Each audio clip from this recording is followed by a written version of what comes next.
여러분들 안녕하십니까? 예, 반갑습니다.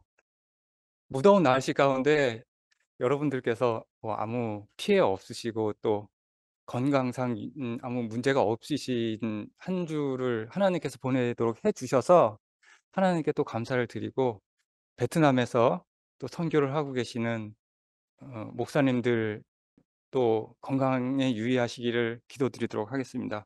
오늘 제가 준비한 말씀은 이 파수꾼의 경고라는 말씀을 좀 준비를 해 봤습니다. 그래서 오늘 이 안식일에는 이 선지자 에스겔을 통해서 하나님께서 주신 말씀에 대해서 한번 저희가 생각을 해 보고 같이 은혜를 나눠 볼까 합니다. 하나님께서는 정말 우리같이 정말 연약하고 보잘것없고 이 능력이 없는 저희들을 사용하셔서 이 마지막 이 복음을 증거하도록 선택하셨습니다. 그래서 우리를 통해서 하나님께서는 이 교회에 봉사하게 하시고 또 희생하게 하시고 또 힘든 이 전도의 사명을 맡기셨습니다. 그리고 또 남을 위해서 기도할 수 있게 해 주시고 참 애쓰도록 이렇게 하셨습니다. 정말 감사한 일입니다. 예. 이 세상에는 저희 말고도 똑똑한 분들이 많이 있고 또 능력 있는 분들이 많이 있죠. 하나님께서 왜 그런 분들을 선택하지 않으셨을까요? 근데 아까 우리 교과 시간에 하나님의 선택에는 무엇이 없다고 후회가 없다라는 말씀을 이렇게 잠깐 읽고 스쳐 지나가셨는데, 자, 사람은 어떤 일을 하거나 또는 어떤 일을 할 때에 그 일이 잘 되면 이제 그런 일이 없는데 잘못되면 후회하는 일이 많지요. 지난 일주일 동안 여러분들 혹시 '아 이거 내가 잘못했나?' 라고 후회를 해본 적이 있으신가요? 많아요. 많다고 합니다. 예. 왜냐하면 인간은 미래를 모르고 불완전하기 때문에, 생각이 불완전하기 때문에 '아 이 일이 잘못됐나?'라는 생각을, 그런 후회를 합니다. 그런데 하나님께서 부르심에는 후회가 없으시다고 하십니다. 그 하나님께서 저희들을 불러 주셨습니다.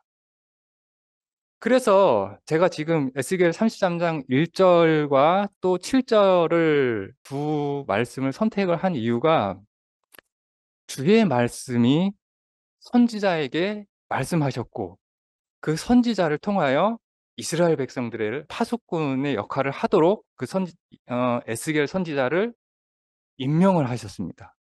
부르셨습니다. 여러분들과 저도 마찬가지로 이 파수꾼의 역할을 해야 한다는 것을 오늘 좀 말씀을 드리고 싶습니다. 그리고 하나님께서 여러분과 저를 택하시면은 하나님께서는 추호도 후회를 하지 않으시는 분이시라는 거죠.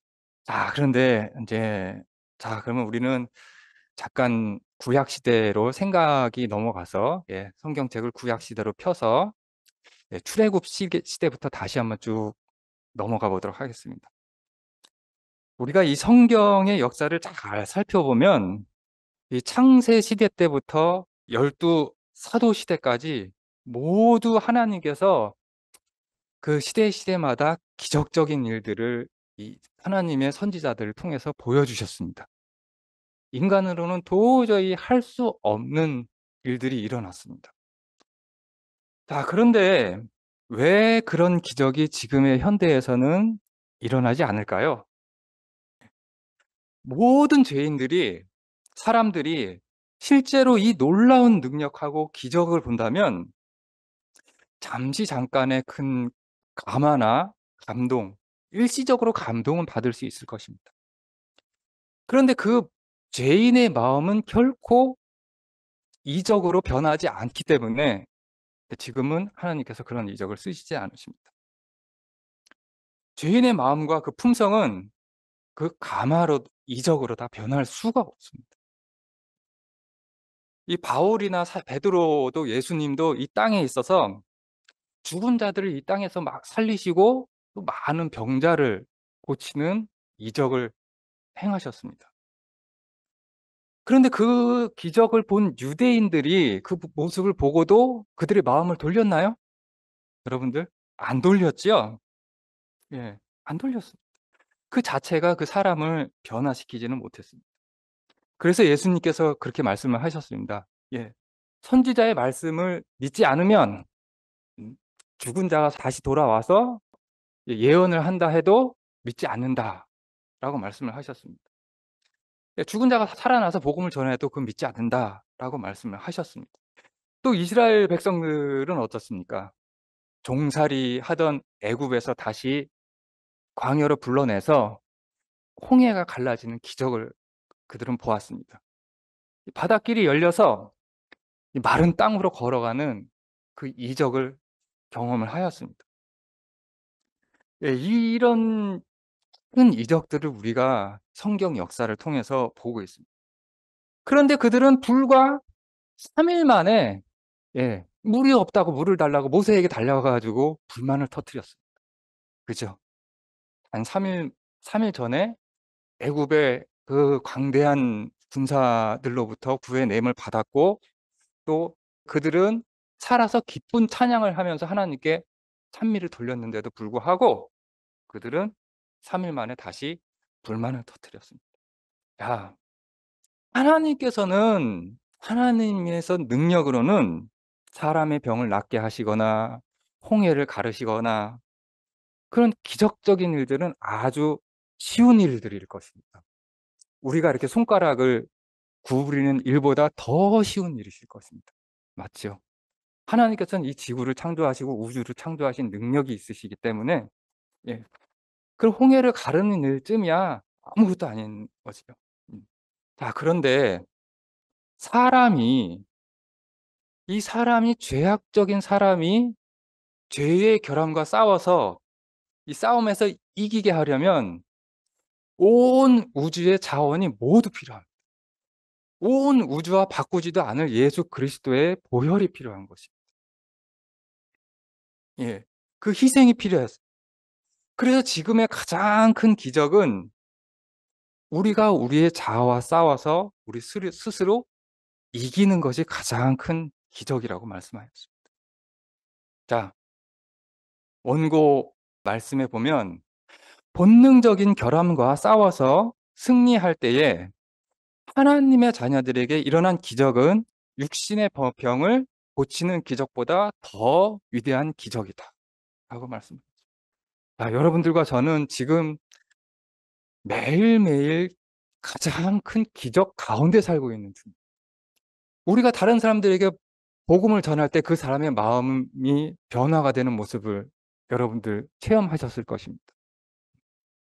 우리가 다른 사람들에게 경고를 하였을 때에 그 사람이 그 경고를 보고 두려움에 떨고 있는 모습. '아, 내가 이렇게 살면 안 되겠다.'라는 그 모습을 보는 것 그 자체는 성령께서 저희들과 함께 일하셔서 그 사람의 마음에 기적을 일으키는 것입니다. 그 사람이 하나님의 말씀을 유의해서 듣는 것 그 자체가 기적 중의 기적입니다, 여러분. 홍해를 가르고 예, 병자를 낫게 하는 거 이거 별로 하나님 입장에서는 그 큰 기적이 아닙니다. 정말 큰 기적은 우리의 본능과 우리의 자아가 싸워 가지고 우리 스스로 죄악을 이겨내는 기적. 그래서 하나님께서는 우리를 진리로서 성화시키려고 이 땅에 저희들을 심으셨습니다. 그리고 열매를 맺도록 자꾸 가꾸어 주셨습니다. 그 열매를 통해서 우리는 하나님께서 이 교회를 떠나시는 다른 분들, 우리를 만나게 하시는 그런 분들을 다시 감화시키셔서 그 사람들을 다시 우리 교회에 불러들이고 또 새로운 분들을 다시 저희에게 전도를 하게 하시고 하나님께서는 많은 일들을 하고 계실 것입니다. 우리 앞에 장애물들을 치우시고 또 우리가 그 사람을 만나게 하기 위해서 계획하시고 실천하시고 어떻게 어떤 장소에서 만날지 모두 계산하셔서 저희들에게 그 장소로 인도를 해 주신 그 모든 과정을 우리가 다 눈으로 본다면 이것이야말로 하나님께서 함께 일하시고 우리에게 열매가 필요한 일이구나. 우리가 하나님과 협력해야 되는구나라는 것을 우리는 아실 수 있을 것입니다. 자, 그래서 우리는 하나님께서 우리를 이 일들을 위한 파수꾼으로 저와 여러분들을 삼으셨다는 것을 오늘 말씀드리고 싶습니다. 그래서 예수님께서 이렇게 말씀을 하셨습니다. 너는 내 입에서 나는 말을 듣고 나로부터 경고를 그들에게 전하라 라고 하셨습니다. 자, 요즘에도 그렇고 예전에도 그랬고 시기를 정하는 그런 단체들이 많이 있죠. 그런 개인들도 있고 뭐 2030년에 예수님이 오신다. 뭐 2027년도에 예수님이 오신다라고 주장하는 분들이 많이 있습니다. 그러나 우리는 그 날과 그 시는 아무도 모른다고 하였습니다. 그런 간혹 이렇게 시기를 정하시는 분들이 있는데 이런 예수님의 재림의 시기는 아무도 모릅니다. 그런데 그 징조를 통해서 언제쯤 우리가 그 징조를 보면서 예, 우리가 이 시기가 언제인지는 예수님께서 알려주신다고 하셨어요. 맞죠? 예, 그 날과 시간은 모르지만 예수님께서 언제 재림하실 것이라는 그 징조는 저희에게 보여주셔서 그 징조를 통해서 예수님께서 가까이 오심을 우리는 알 수 있다고 말씀을 하고 있습니다. 예, 그 시기는 우리가 분별을 할 수가 있습니다. 대쟁투 371페이지에 보면 이렇게 기록이 되어 있습니다. 비록 그분께서 오시는 그 날과 시를 아는 사람이 없을지라도 우리는 그 날과 시가 가까이 이른 것을 알아야 한다는 가르침과 요구를 받고 있다. 자, 이 그림을 보십시오. 지금 그림을 잠깐 보세요.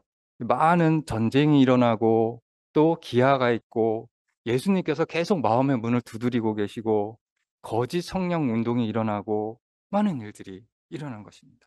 이런 일들을 통해서 예수님께서 우리는 가까이 오신다는 그 징조를 알 수 있습니다. 그래서 우리는 하나님께서 저희에게 주신 마지막 선지자를 통해서 이 시기를 분별하도록 저희에게 잘 가르쳐 주셨습니다. 그런데 그 시기를 아는 일에 등한히 하거나 게을리 한다면 홍수가 다가오는 것에 무관심했던 노아 당시의 사람들처럼 그 일은 우리에게 있어서 아주 치명적이 될 것이다 라고 하였습니다. 그래서 제가 굳이 이렇게 말씀을 안 드려도 여러분들께서 이 시기를 잘 분별하실 수 있을 것이라고 믿고 있습니다. 그러니까 말씀을 드리는 겁니다. 그러니까. 예. 저희가 예수님의 재림하시는 시간을 알지 못하니까 그러니까 항상 깨어 있으라는 얘기를 말씀을 드리고 싶습니다. 자, 우리가 이 시대의 소망을 보면 여러분들 시대의 소망 좋아하시죠? 이 시대의 소망에 보면 이 마지막 이 시대에 이 항상 두 무리가 있다는 것을 우리는 볼 수가 있습니다. 예, 첫 번째로 왼쪽의 그림은 깨어있는 종과 두 번째 그림은 막 때리는 장면입니다. 예, 때리는 장면인데 악한 종, 이 두 종의 무리가 이 마지막 시대에 존재할 것이라고 말씀을 하고 있는데 이 그리스도께서는 우리에게 시대의 소망 34페이지를 보면 그리스도께서는 그 주인이 돌아와서 깨어있는 종을 보러 오신다는 말씀이 있습니다. 누가복음에도 그런 말씀이 있고 마태복음에도 말씀이 있습니다. 그 주인이 돌아와서 깨어있는 종을 보리라. 그 종들은 복이 있다라고 말씀을 하였습니다. 자, 그런데 이 여러분들은 지금 깨어 있으십니까? 아니면 졸고 계십니까? 실제로 꾸벅꾸벅 졸고 계시는 거 말고 영적인 졸음을 말씀하시는 겁니다. 영적으로. 예. 깨어 있는 종들의 특징은 여러분들 다 알고 계실 것이라는 생각이 듭니다. 근데 다시 한번 좀 말씀을 드려 보도록 하겠습니다. 이 시대의 소망에 기초하여 제가 말씀을 좀 준비를 해 봤습니다. 깨어 있는 종들의 특징. 첫 번째로 주를 두려워하며 죄에 대한 심판을 두려워한다라고 하였습니다. 자, 주를 두려워하고 하나님을 두려워하는 것.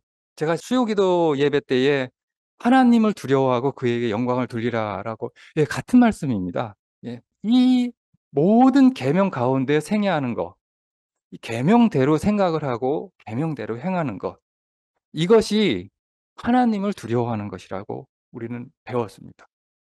그리고 잠언서에 보니까, 예, 죄를 미워하는 것이 우리가 깨어 있고 주를 두려워하는 것이라 말씀을 하였습니다. 진리에 대해서 이렇게 열심히 순종을 하는 거, 예, 실행하는 거, 그것이 우리가 깨어 있는 첫 번째 힘. 그런데 여러분과 저가 한국인들이 예수님께서 재림을 하시는 동안에 우리가 준비가 안 되어 있다면, 예수님께서 한국인들 준비가 안 되었으니까 좀 더 기다리자라고 하실까요? 예수님께서 안 오실까요? 한국인들이 준비가 안 됐기 때문에? 네, 결코 그렇지 않으십니다. 예수님께서는 다른 곳에서 우리들을 대신할 사람을 찾고 계십니다. 지금 강 목사님과 같은 목사님께서 필리핀에서 여행을 하고 계시고 거기서 영혼을 찾고 계시죠. 결과적으로는 그곳에서 선교를 하는 목적은 그곳에서 14만 4천인을 채우기 위한 하나의 선교를 하러 가신 곳입니다. 아까 최은선 사모님께서 교과를 하실 때 우리 선의의 경쟁, 예, 선의의 경쟁이라고 해도 되나요, 그것을? 네. 그럼 경쟁을 하라고 하였습니다. 우리가 한국에서 우리 스스로 준비가 안 되면 베트남 사람들을 우리 대신에 세우실 것이고, 18살, 19살짜리를 능력을 주셔서 그들에게 방언을 가르치셔서 대신 우리의 일을 하도록 하실 것입니다.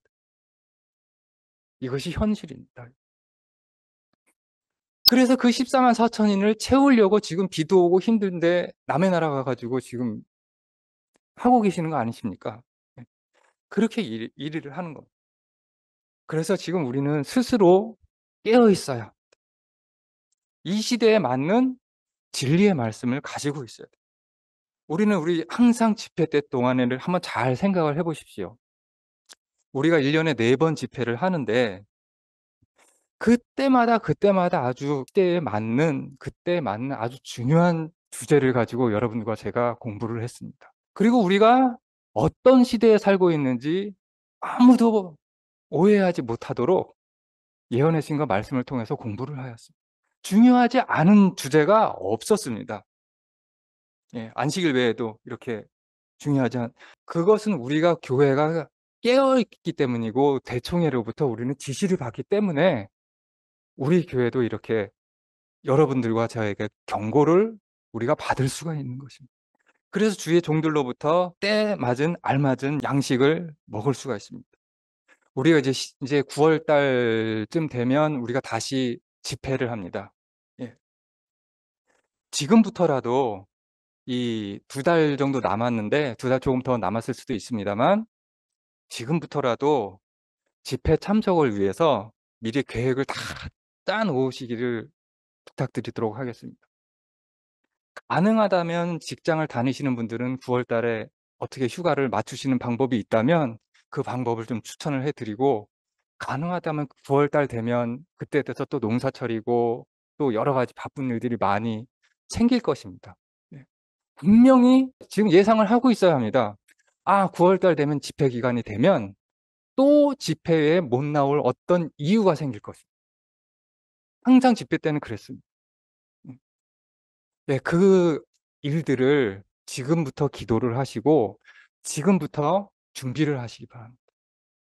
지금부터 교회에 손님으로 모실 분들을, 그때 집회에 손님으로 모실 분들을 지금부터 기도를 하시고 접촉을 하시길 바랍니다.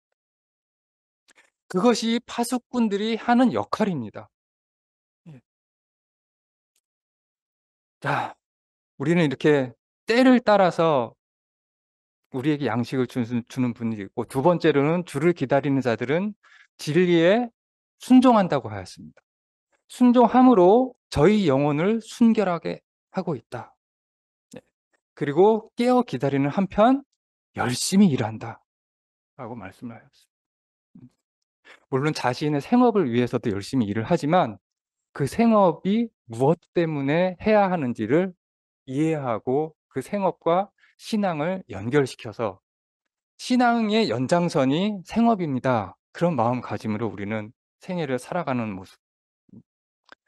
예전 이스라엘 백성들, 선지자들은 한 손에는 검을 들고 한 손에는 쟁기를 들었다고 하였죠. 네, 저희들도 마찬가지로 한 손에는 우리의 생업을 들고 한 손에는 하나님의 사업을 들고 우리는 파수꾼의 역할을 해야 합니다. 때를 따라 양식을 나눠줄 수 있는 사람. 네, 그 사람도 또한 파수꾼의 역할입니다. 자, 그런데 이 같은 시대 소망에 보면 또한 악한 종도 등장을 합니다. 악한 종. 그러나 만일 악한 종이 속으로 말하기를, 악한 종은 속으로 말하고 있습니다. 속으로 말하니까 잘 안 들리죠? 겉으로는 잘 모릅니다. 내 주인이 늦게 오시리라 라고 말하고 있습니다. 이 악한 종은 예수님께서 재림하실 것이라는 그 사실은 알고 있지만 말씀에 대한 순종이 없는 그리스도인을 말합니다. 그 결과로 이 악한 종은 다른 사람에게 음으로 양으로 영향을 끼칩니다. 아, 내일도 평안하고 안전해.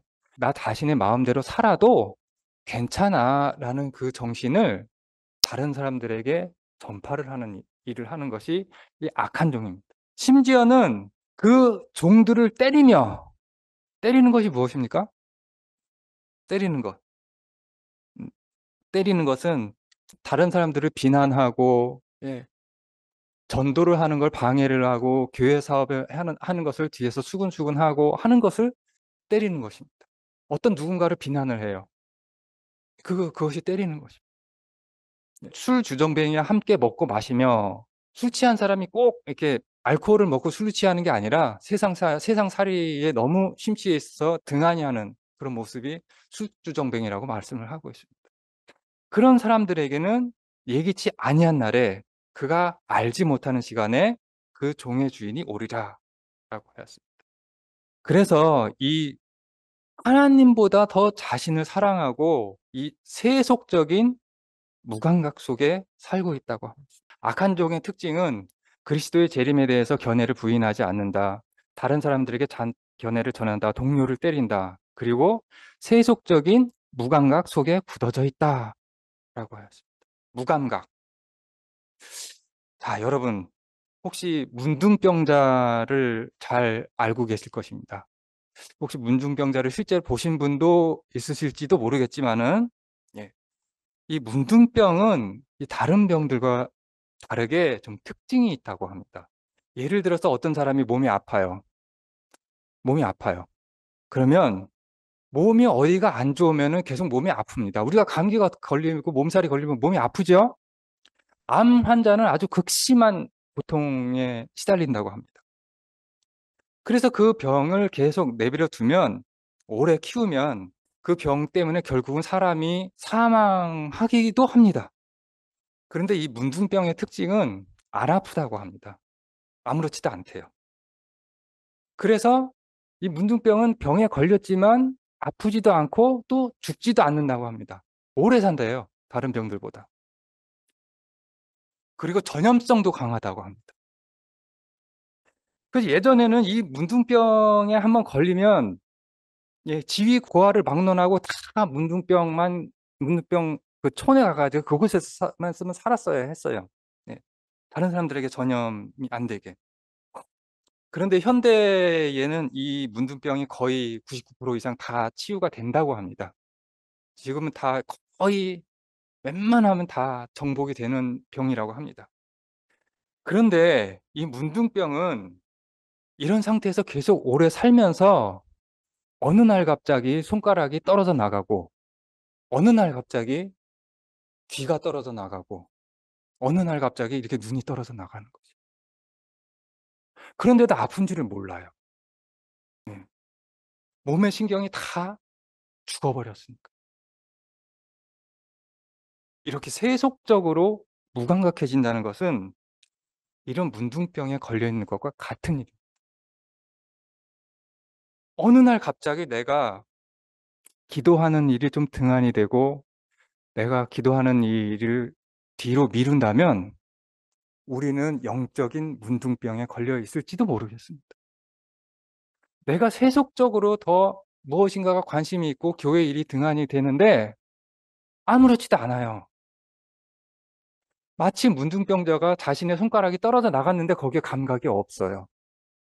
그것처럼 우리의 영적 상태가 그렇게 된다면 예, 영적인 신경이 다 죽어 있는 것이죠. 그러면 우리 마음 가운데 평안하다, 안전하다를 우리가 외치는 것입니다.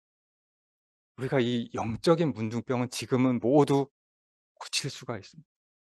새로운 신약이 모두 개발이 되고 또 잘 고치면 여러분들 이 모든 병들은 하늘 아버지께서 말씀하셨지 않습니까? 너희 죄가 주홍같이 붉을지라도 나와 와서 변론하면 내가 네 병을 고치리라. 나에게 안약을 사고 연단한 금을 사서 너의 벌거벗은 수치를 가리게 하라 하였습니다. 우리 주인이 다시 오실 때는 깨어있는 종을 보러 오신다고 하셨어요. 그리고 그 신실한 파수꾼은 항상 깨어 있어야 그 파수꾼의 역할을 하는 것입니다. 자, 그런데 저와 여러분은 지금 파수꾼으로 택함을 받았다고 말씀을 드렸습니다. 그런데 이 저희들의 파수꾼은 이 교회 교인들의 파수꾼은 목회자들이라고 합니다. 여러 군데 이 말씀이 기록이 되어 있는데요. 영적인 파수꾼, 그리스도의 목회자들은 그들이 위탁받은 신자들을 영적으로 보호해야 할 사람이다. 그 일은 파수꾼이 하는 일과 같다라고 하였습니다. 그래서 지금 목사님께서 이 자리에 안 계시기 때문에 저는 목사님을 대신해서 여러분들께 경고를 해야 될 책임이 있는 것입니다. 제가 여러분들보다 더 신실하고 믿음이 강하고 성경을 많이 알고 그래서 그러는 게 아니라 그냥 하나님께서 저에게 주신 책임이시고 저는 여러분들께 경고를 해야 될 일을 맡았습니다. 저는 여러분들 굉장히 많은 죄를 가지고 있는 죄인입니다, 정말. 네. 죄가 얼마나 많은지 저도 스스로 절실히 깨닫고 있습니다. 그럼에도 불구하고 여러분들께 이 말씀을 드리고자 합니다. 그리고 여러분들은 돌아가셔서 파수꾼의 역할을 집안에서 하셔야 하고 자녀에게 하셔야 하고 또 만나는 모든 사람들에게 예수님께서 곧 오신다는 그 기별을 전해야 할 의무를 가지고 있습니다. 자, 파수꾼은 특별히 말씀도 많이 연구를 하고 경험도 있어야 하지만 에스겔 선지자, 이사야 선지자, 예레미야 선지자가 가지고 있었던 것은 미래에 대한 예언을 가지고 있었습니다. 자, 우리가 예언을 잘 공부를 하면 우리가 앞으로 어떤 일이 일어날지 미리 알고 나면 우리가 그 일을 닥치고 나서 놀라지 않을 수가 있고 저 일 일어날 것이야 라고 예언이 되어 있었어. 그런데 실제로 일어났네. 와, 정말 하나님 대단하시다 라고 우리는 하나님에 대한 믿음을 다시 새롭게 하실 수 있으실 것입니다. 그래서 과거의 예언과 그 과거의 예언이 성취된 역사를 우리는 과거 선지자들을 통해서 배우는 것입니다. 그 예언들을 모두 예언 그대로 우리가 성취된 것을 그 모습을 볼 때 우리는 우리의 믿음이 그때 더 자라나게 되는 것입니다. 네, 그래서 우리는 이 지난 몇 년 동안에 다니엘과 요한계시록을 우리가 새로 배웠습니다. 그 역사들을 보고 그대로 성취가 되는 모습을 보고 정말 이 성경의 말씀이 한치도 틀림이 없구나. 예. 미래에도 우리는 이 일이 일어날 것이구나. 여러분들 잘 생각을 해 보십시오. 미래에 일어날 일들이 우리가 믿어지는 것은 과거에 일어난 일들이 모두 이루어졌기 때문에 우리는 더 그 말씀을 신뢰를 할 수가 있는 것입니다. 단순히 하나님께서는 아무것도 주시지 않으시고 그냥 "믿어라, 믿어라. 따라오라."라고 거칠게 저희들을 이끌고 계시는 게 아니고 세심하게 이끌고 계신다는, 감사드립니다. 과거에 이 다니엘과 세 친구들도 금 신상이 세워질 때, 신상을 세울 때에 다니엘과 세 친구들은 그 신상을 세우는 것을 알고 있었습니다. 그 거대한 신상을 세우는데 다니엘이 모를 수가 있겠습니까? 예, 바로 옆집에 조그만 창고 하나만 지어도 동네 사람들 다 압니다. 그런데 그 큰 신상을 보고도 이 다니엘은 그 믿음을 지켰습니다. 왜냐하면 다니엘은 하나님께 대한 예언을 미리 다 공부를 했고 믿음에 신실했기 때문입니다. 그 시기를 분명히 알 수 있어요. 그리고 우리는 우리의 재물이 모두 휴지 조각이 되고 또 우리의 매매권이 박탈될 것이라는 사실을 배웠습니다. 그리고 또 안식일을 준수하기 위해서 우리가 산으로 도망하라는 명령도 배웠습니다. 그래서 우리는 지금 이 순간 우리가 우리를 위해서 준비를 해야 합니다. 하나님의 말씀보다, 하나님의 사업보다 더 나에게 관심이 있는 것이, 그것이 바로 우상입니다. 지금은 하나님의 말씀에 순종에 방해가 되는 것은 무엇이든 버려야 될 시기라는 말씀을 제가 마지막으로 드리고 싶습니다. 자, 이 그림 한번 보시겠습니까? 여러분들께서 익히 알고 계시는 그림입니다.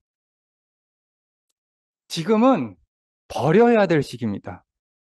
무엇을 버려야 하나?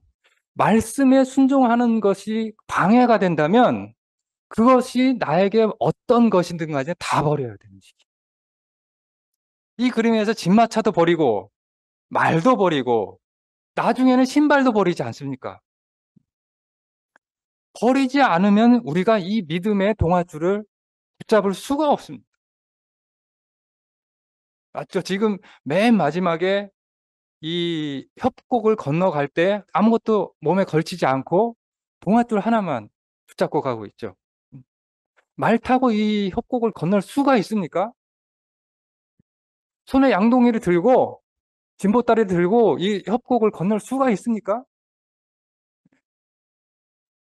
여러분들, 우리의 믿음을 방해하는 것은 이 내 손에 쥐고 있는 진보다리나 양동이나 말입니다.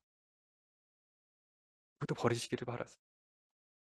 만약에 우리가 아직까지도 집마차, 양동이, 우리의 짐을 들고 가기를 희망을 한다면 이 예수님께서 어느 때 어느 시기에 올지 도적같이 오시는 예수님을 우리는 맞이할 수밖에 없을 것입니다. 은혜의 시기는 갑자기 끝납니다. 주의 큰 날이 가깝도다. 그 날이 가깝고도 심히 급하니 곧 주의 날, 주의 날의 음성이라. 용사가 거기에서 비통하게 부르짖으라. 예, 시바냐의 말씀에 있습니다. 자, 우리가 이 매일의 승리의 기적 속에서 우리의 믿음을 방해하는 모든 것들을 다 제해 버리시고 하루하루 승리의 기적 가운데 사는 여러분과 제가 되기를 간절히 바라면서 오늘 말씀을 마치도록 하겠습니다. 네, 감사드립니다.